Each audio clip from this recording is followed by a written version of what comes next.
Diolch yn fawr iawn I chi. Now, some of you might have seen on Facebook and Twitter an item that we produced for our programme on New Year's Eve this year on the phenomenon of the independence marches in Cardiff and in Caernarfon and here in Merthyr in 2019. And in that item, something that Sean Jobbins said really struck a chord with me. Firstly, he said that he believed that on that day, Cardiff had grown up to become a proper capital city. And also that one thing that was significant about the march, that everyone who was on that march was really happy. Well, there is a direct link between that happiness and broadcasting. It's called empowerment and it's called having a voice. A recent worldwide study of the effects of television showed that in countries with their own broadcasting system, people are happier, they are healthier, and they are more productive because they have a voice and they feel listened to. If the values that are fundamental to the building of a nation are the values of democracy and fairness, equality and social justice, well, without broadcasting, these are actually impossible. Control over broadcasting would allow us to define and develop Welsh society culturally, socially and politically. Most importantly, our own broadcasting system would allow us to walk tall as Welsh people as we decide on our destinies. You don't even need to be pro-independence to realise that we're woefully shortchanged in terms of our democratic rights. Without broadcasting, we're let down badly, and I'm talking here about both English and Welsh language television. We are just not treated fairly. What's more, we're also living in an era of the totally destructive dangers of London-centric journalistic dominance, which tends to be arrogant and completely out of tune with issues concerning us here in Wales. When you think about this fact, it is quite staggering that shamefully no broadcasting institution in Wales is directly accountable to Wales. One of the cornerstones of any country's democracy is under the control of institutions in another country. Take S4C as an example, Welsh language channel, accountable to the Westminster Parliament through the Secretary of State for Culture, Media and Sport. And whilst I congratulate Roger Williams on the announcement this week that he will be the new chair of S4C, and I applaud that announcement, it cannot be right that under the Broadcasting Act, the Secretary of State in Westminster decides who makes the best S4C chair and indeed appoints all the members of the S4C board.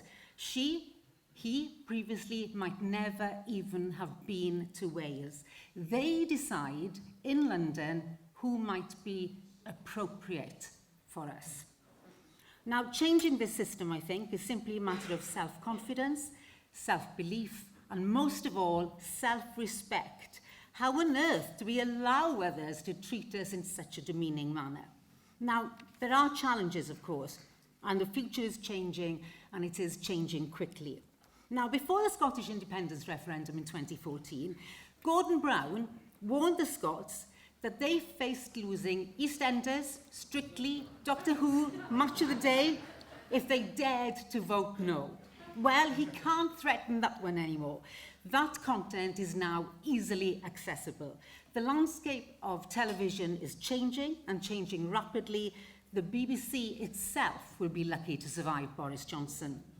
Of course, in Wales, as with so many other aspects of life, we're dominated by our bigger neighbour, and sometimes the way we think and our experience is clouded by that closeness, especially because that neighbour shares our language and some of our cultural heritage as well. However utterly childish it was for Gordon Brown to threaten the Scots with losing Strictly, he was able to strike a chord because since the beginning of television in Britain, the BBC has been part of our psyche. And of course, we too, we want to watch EastEnders and Strictly and Match of the Day and Doctor Who, and that's fine. But as a nation, we must also have a national broadcaster of note. It's a bonus that we can watch Strictly We can love Strictly, we don't have to produce it or even replicate it. By the way, I'm sure you've all thought it was interesting to see that Gordon Brown has returned to the fray once again this week, warning that the UK could end unless the nations get a real voice in decision-making. So he's getting worried, and we're on it, Gordon. But how does broadcasting work in an independent Wales? How, in an increasingly competitive, multi-channel, media giants, globalized world do we do it? Well, the answer is actually simple. It's political motivation, intervention, and adequate finance. And being a small nation is not a drawback. While it used to be thought that to be bigger is generally better and things can only be achieved on a relatively large scale, the irony is that the result of globalization is that it also drives people to search for the local, to look for what makes them different and unique, to have that sense of belonging. And in the case of broadcasting, the more we're served exactly the same television shows and formats as the rest of the world, it stands to reason that people will always want television that is relevant to them too. I'm just going to take a drop of water here. This is a necessity, not a luxury. Defending national cultures is a central justification for public broadcasting. Now, this is because TV is a public good and has never only been just about content. It has always been just as much about context. As someone once said, content might be king, but context is the kingdom. And what's more, in an independent Wales, we could actually do so much more with public broadcasting. We could actually give it back to the people.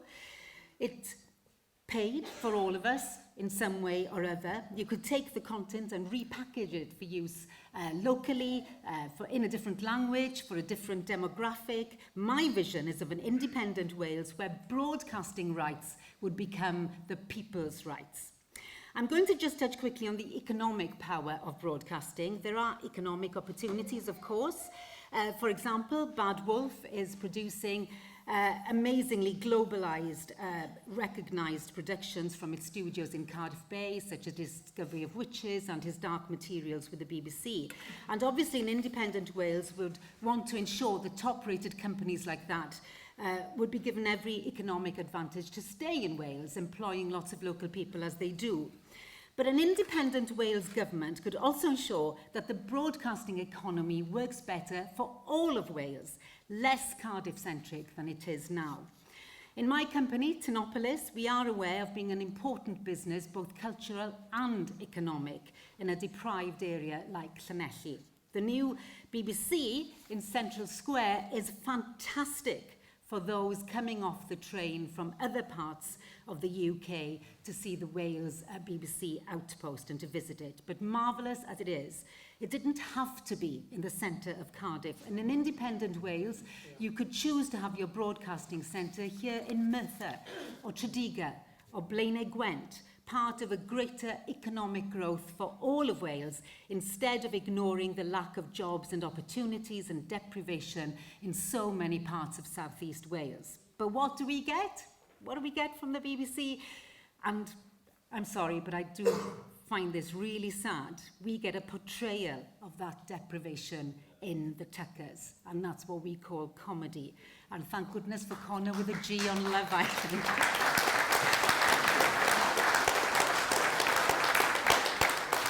At least he's aspirational, and he comes from a very aspirational family. And despite what the scaremongers will try to tell you, we will still have the big budget programmes that are produced by the BBC and ITV and Amazon and Netflix, and the smaller budget content on YouTube and social media. So we can have a better broadcasting service, not worse than we have now. So, to close, what can we do? Well, we need to recognise that alongside health, education, transport and the economy, broadcasting is a crucial part of a healthy nation state. It is what gives us a voice.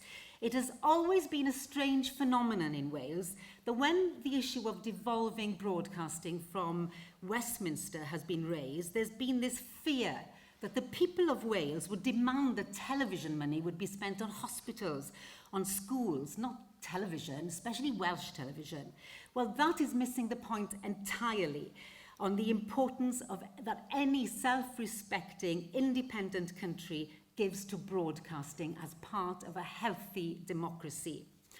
All the changes currently happening are part of a process, and that process needs to start in Wales too, before independence.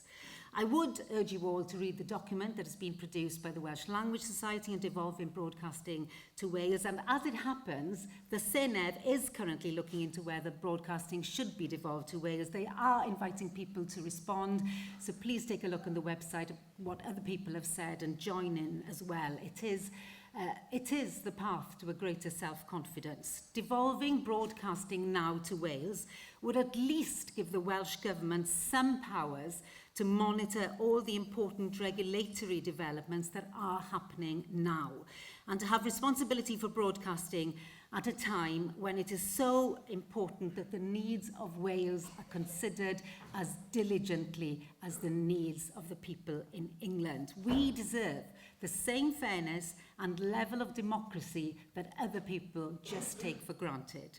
There are lots of undemocratic issues in Wales, and lack of democracy in television is right up there with them. Thank you. Diolch yn fawr, YesCymru, for organising.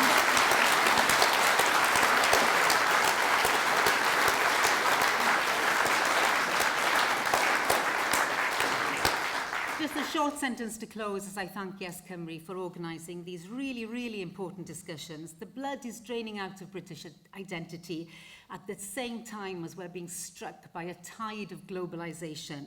And in order not to be carried away and to become anonymous and to become part of the new global world, we have to speak up. We need to strike out on a new path for a better Wales, for all the people of Wales, a Wales that gives us all a voice, because without that voice, we have no nation. Diolch yn fawr.